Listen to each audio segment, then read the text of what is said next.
What is up, guys? Bradmer here, bringing you guys your OBA Mega Battle Association Week 2 match against Aaron Sham and the not the Roaring Shadow, that was last season, the Photon Force. Before this video does start, please drop a like down below so we can give this up to 5 likes. Also, if you are new, subscribe as well. That'd be really awesome. It really helps me out as well. I do apologize, guys. I did not have a week 1 match to throw up because I actually forgot to save the battle video. If you guys do really want to see it like super a lot, you guys can go ask my opponent Striker Flash on Twitter. I think he actually has the battle code. I'm not quite sure, but I think he does. I forgot to save the battle. That's why I didn't throw it up. But also, if you want to know the results, go on the OBA spreadsheet, and the results are there from week 1. Week 2, originally was going to have this battle on Thursday, but Thursday afternoon I'm not going to be around, so we had to do it today. My opponent happened to be around, so we actually did the battle today about an hour ago. Going against Aaron Sham in the Photon Force. My opponent, I'm not going to say my opponent's draft is really bad, but he has a lot of repetitive typings. He has a lot of normal types. He has Porygon Z, Cincino, Exploud. My opponent is really weak to a strong fighting type, which is something I did not have. So I was a little bit at a disadvantage without a really hard hitting fighting type. But I really did have an advantage with being able to counter like his mons singly. He also does not have a very dedicated special defensive wall, which I really want to capitalize on this week as well.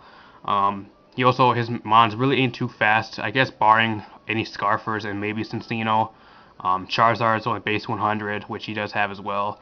Cincino, I think, is base 115, so that's probably about the fastest thing my opponent does have. Bit of a slower draft on my opponent's side as well. Two of the mons I was fearing probably the most was Mega Aggron and probably the Conkeldurr. I had a dedicated counter for the Conkeldurr, which I will go over in a little bit, and I had a dedicated counter for the Mega Aggron as well, just because those were the two things I was fearing the most. Everything else I have pretty much a good answer to, and wasn't really too much of a threat to me. Cincino is very dealt with Skarmory, and I could counter it decently well with a few of my mods, so I wasn't really too worried about that, even though it's probably his fastest things he does have. Was kind of predicting actually to bring the Slowbro, which he does not bring. I'm very surprised. He actually ends up bringing the Togekiss, which I predicted. I actually predicted him to bring the Mega Aggron, the Conkeldurr, the Togekiss, and his last 3 mons were a little bit, I guess, a little bit out of the ordinary. I actually expected him to bring the Exploud, maybe a Specs Exploud, but I'm assuming the reason why he did not bring that is because of Chansey, and that's why he brought Cincino instead. He also could have brought Specs Porygon Z, which I did kind of see. Also predicted the Ferrothorn to actually show up this week just because Spikes Stealth Rock, and I can hit my team decently well with Gyro Ball and stuff like that. Did not bring it, which I'm very surprised. He actually brought the Regirock and the Torterra instead. Kind of similar to his team last week as well, when he went against Attack on Samurott. I'm not quite sure in detail what his team was, but it looks to be kind of similar from what I heard. So, gonna go over my sets this week. Bring Mega Absol, Baby Metal, named after my fave band. If you guys do not know what Baby Metal is, I highly suggest you guys check them out. Complete beast band, my fave band. Bring a special Mega Absol this week. 115 base special attack for Mega Absol is nothing to laugh at. I don't know, I can't talk today. I pretty much one-hit KO, max defense, max HP, Slowbro. That's really one of the things I really needed. If I would have run a physical set, I had a lot more things I had to deal with, which really wouldn't have did much damage. So I think the special set was very key for this week's match. Running the Dark Pulse, which pretty much one-hit KOs the Slowbro. I think it does like 86 to like 95%. So if I had like 5% damage on the thing, I can pretty much kill it from full. So also modest as well, max special attack, max speed. Bring the Ice Beam for coverage, mostly for the Togekiss and the Torterra, and to hit some stuff for neutral. Bring the Flamethrower for the Ferrothorn mainly. Other than that, just for coverage, I guess. And the Baton Pass, because this team really did not have much switch initiative, so I put Baton Pass on there since this draft is a little bit more slower of a draft. And once I do Mega Evolve, I got that base 115 base speed, and I can always Baton Pass and get the hell out of there. So one of my counters, my opponent I knew was going to bring for this was the Conch Elder, so that's why I brought a dedicated counter for Conch Elder, so my Absol can come in and get some very nice damage off late game. I'm bringing Sub, Tail Glow, Manaphy this week to deal with mostly Mega Aggron. Mega Aggron cannot touch this thing unless he actually runs like Thunder Punch or something like that. They also like to run Thunder Wave and Toxic like that, so if I predict a Thunder Wave or a Toxic, throw up the Sub, get to +3 with Tail Glow on the next turn, and throw out a few Ice Beams and Scalds. Running the Hasty nature with Max Attack, Max Speed. Was looking to put in a lot of work as well. He really does not have a counter to this thing. I guess maybe barring Torterra, but Torterra goes down to Ice Beam, and there's no way he's outspeeding me. Unless he's like Scarf, Jolly, Max Speed, maybe if he wants to be that crazy. But if it's Scarf, I can deal with it way better with the rest of my mons. Bringing Cobra Berry, Cresselia, Max Fence, Bold Nature, Max HP. This was dedicated counter to his Conch Elder, being that the only thing he really touched me with is Knockoff. I go into this thing, my Cobra Berry pops, I have no item anymore, Knockoff's going to be doing absolutely nothing. He cannot touch me whatsoever with anything else, unless he's running like a bulk upset, but even if he is, he's going to get 3 KO'd. Psychic, even with the Salt Vest, is a 3 KO on Conch Elder, so my dedicated Conch Elder check right there. Running the Ice Beam mostly for Torterra and some decent damage on Togekiss, which I knew the possibility that them actually come into the match. So the Psychic for decent damage and to do some decent damage to the Conch Elder. Running the Thunder Wave as well, just so I can at least do something to Mega Aggron. Otherwise, Mega Aggron pretty much walls this thing because I cannot touch it. And the Moonlight for recovery. Special Defensive Chansey, kind of a standard set. Max HP, Max Special Defense with the Eviolite. Running Toxic instead, so I can at least dwindle down some of his walls. Aromatherapy in case I get burned or something like that. Always good to have a status keyword. Soft Boiled and Seismic Toss, kind of standard. Choice Scarf, Arcanine, Soggy Doggy, going to be coming this week. Running the E-Speed. Now, people are going to be like, Brad, why are you running E-Speed? It's Choice Scarf set. The reason why I'm running E-Speed is because if I did not run E-Speed, there's always could be that one chance where I come in, take rocks damage. There's a high possibility of him setting up rocks. Come in, and he could possibly pick me off with a Mach Punch. So if I have E-Speed, E-Speed is +2 priority, I would be able to outspeed him and actually kill his Conch Elder. So that's really the mindset behind that. Just in case I got low enough where a Mach Punch could kill me, I can always lock myself into E-Speed and possibly get some damage off. The Flare Blitz, which was one of the big moves as well, does a shitload of damage to my opponent's draft. He has really no counter to this thing. I guess maybe Regirock and Aggron, but they ain't going to be taking too many hits from this. Max Attack, Adamant, Max Speed, Crunch as well, just at least I can get some damage on the Slowbro if he did bring it, but he did not. And the Close Combat, hit stuff are super effective. Defensive Skarmory. My opponent did not have any Pranksters or really Taunters, so I really thought it would be good to bring this set. Whirlwind, Stealth Rocks, Spikes, and the Roost.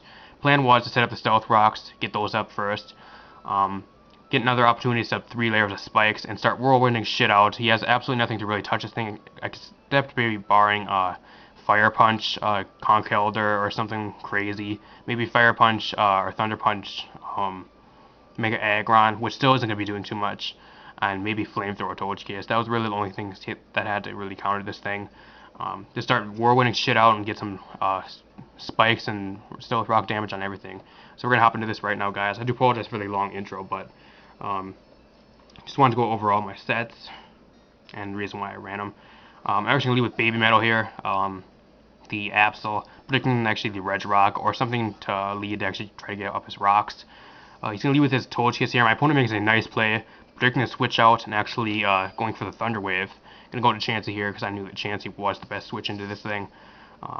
Also not really knowing what he was running or his spread yet.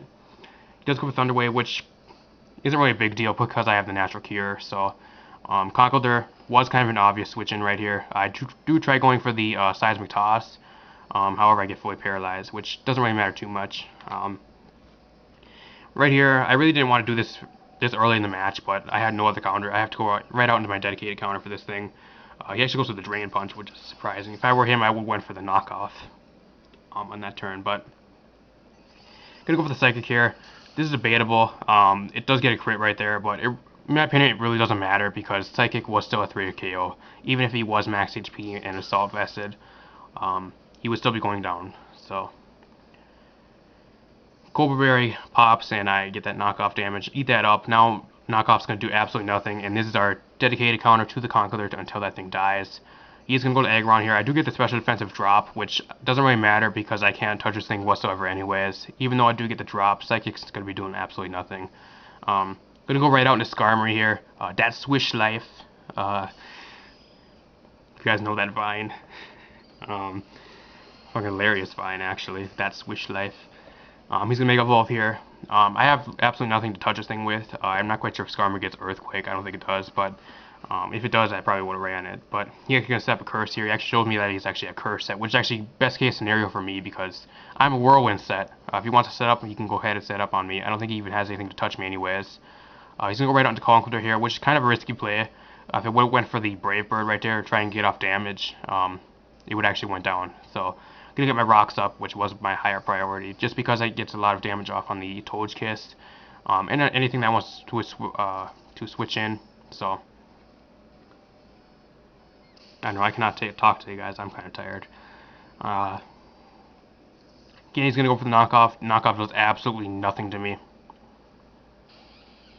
He's going to go into Torterra, which is kind of a questable play as well. I do carry the Ice Beam for this thing specifically. Ice Beam does around about 45 to like 51% to this, depending on the roll and its set, but to a standard like Rock Polish set, that's what it does. Gonna go for the Moonlight here. I really didn't know what this thing was going to throw at me. Maybe a Stone Edge, something like that. Maybe Leech Seed was what I predicted. Both of which I could play around. He actually goes for the Seed Bomb, seeing how much damage it does. It does absolutely nothing. So we also see that he's actually leftovers on this turn. Right here, I'm gonna go for the Ice Beam. No reason not to. I just want to see how much damage this would do. It does seem to do around about 45%. So it is pretty standard Torterra. Not really any special defensive investment that I can see. He actually showed me that he's actually a Curse set as well, which I'm not really too scared of because if he doesn't have it, he has Seed Bomb. I'm assuming probably Earthquake and maybe Rock Slide, all of which get completely walled by Skarmory. So not scared of this thing one bit. He's gonna go right out into his Regirock here, realizing he's actually getting nowhere with that. Gonna take those rocks damage. Gonna go for the Ice Beam again, see how much it does. But from this damage, I can't really tell what set he is, if he's invested in special defense or not. Gonna switch out right here, go right back out into that Swish Life. Gonna try getting up my spikes at this point because I know this thing cannot touch me unless he's running like some Thunder Punch set, I guess. Not quite sure if this thing gets Fire Punch, but I think it gets Thunder Punch. Set up my first layer of spikes right here. He's actually gonna go for the Stone Edge, see how much damage it actually does. It does absolutely nothing to me, so I know 100% that I can sit in here and wall the thing all day. And so far, my core is really wearing down his team. So I'm gonna go for my second layer of spikes right here as he makes the swap. He's gonna go right out into Conkeldurr, which again, I really don't know what this thing can do to me unless he's running like Thunder Punch or Ice Punch or something that could hit me for neutral. Maybe Drain Punch. Even the Drain Punch isn't going to be doing too much to me since it's not really super effective damage. Gonna get my second layer of spikes up right here.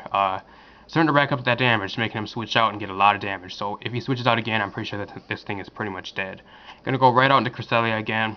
Every time this thing wants to come in, my Cresselia is immediately my switch in because I have nothing else that really wants to deal with this. I'm gonna go for the Drain Punch. If I were him right there, I would have went for knockoff, but I guess he wanted a little bit more damage in case he wanted to switch out and come in and possibly live. That's the only thing I can really see behind that. But Psychic gonna do decent amount here. Like I said, it was a 3 KO anyways, even with the crit. So the crit, I guess it did matter for the first turn, but he was still gonna go down to 3 KO anyways. So plus rocks and spikes damage, it was eventually gonna die. It wasn't gonna be doing too much. Right here actually goes on to Cincino. I actually predicted a Tail Slap or a Rock Blast right here. Gonna go right out into that Swish Life again. Core putting in the work right here. My opponent makes a good play and actually goes for the U-turn, which kind of slipped my mind at this point, but does absolutely nothing. Actually we find out that he's actually Life Orbed, so he's not Scarfed or Banded, which is nice. Since he's not banded, my Skarmory can even eat Rock Blast a little bit better, so that's always good news. He's going to go right on Togekiss here.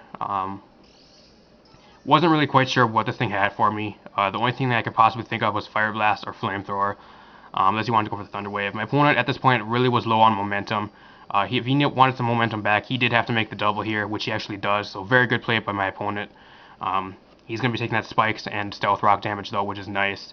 If you want to be switching out, he's going to be taking that Punishment. He actually predicts my chances to come in here, which I guess it's a good play for my opponent on this turn, but in my opinion, it's like neutral play, because I can go right on a chance here, take a little bit of damage, which really doesn't matter. I can always recover it off. And I'm going to go right back out into that Switch Life here. At this point, he does not know that I have Whirlwind either, and he probably thinks that I cannot touch this thing, so that's why he should proceed to actually try setting up on me here. I'm guessing if I did not have Whirlwind, this thing would have been a big problem for me, but since I do have the Whirlwind set on this Skarmory, I wasn't really too worried about it. I wanted to get my last layer of Spikes up right here as well. As he proceeds to go for Curses, normally, again, it would probably be a little bit of a problem, but I do have that Whirlwind, and there's no way he can possibly one-shot me either, depending on his set. I'm assuming he has Earthquake, maybe Heavy Slam, Curse, and maybe Rest. I'm not quite sure. And judging that he's a Curse set, he probably might be max Special Defense, but it all depended on his set. So usually if you're a Curse set, you have to run max Special Defense, probably max HP, and maybe a little bit of defensive investment, something like that. I'm not quite sure. Depends on what he ran, but I'm going to Whirlwind him out right here. All that's set up for nothing now. Going to Whirlwind him out into the Regirock right here, which is fine by me. This thing cannot absolutely touch me, unless he has like Drain Punch, which hits me decently, I guess, and maybe Stone Edge. He does have the Drain Punch, so he's going to go for it right here. Get a little bit of HP back, which I'm fine with. It's getting to the point where my Arcanine can start coming in as well. Once his stuff gets a little bit worn down, the Togekiss has to get worn down a little bit more before my Arcanine can come in and actually just click Flare Blitz and absolutely everything dies at some point. It's going to Whirlwind him out into the Togekiss, which probably was the least thing I really wanted in. If I wanted something Whirlwind out to, maybe the Mega Aggron or the Torterra would have been nice, but I'm going to go into Togekiss here, which is kind of bad for me. Going to go right out into Chansey, as he does go for the Flamethrower, so we do know that he actually has Flamethrower for Skarmory. He actually gets the 10% burn chance, which, again, doesn't really matter too much because I'm Natural Cure and I also have the Aromatherapy, but it's also actually good for me as well because he cannot paralyze me with the Thunder Wave. So, and I actually rather be burned than have that Thunder Wave paralysis on my chance and actually getting paraflinched. So, he's gonna go with the Air Slash here. Maybe if he would have flinched right here, he probably would have had a chance of taking my Chansey out, but after that, maybe from the range he was actually at, I can just go into Arcanine and could have took him out with Flare Blitz, and he was at around about 50%. So it wouldn't matter too much if he would have flinched me at that last turn.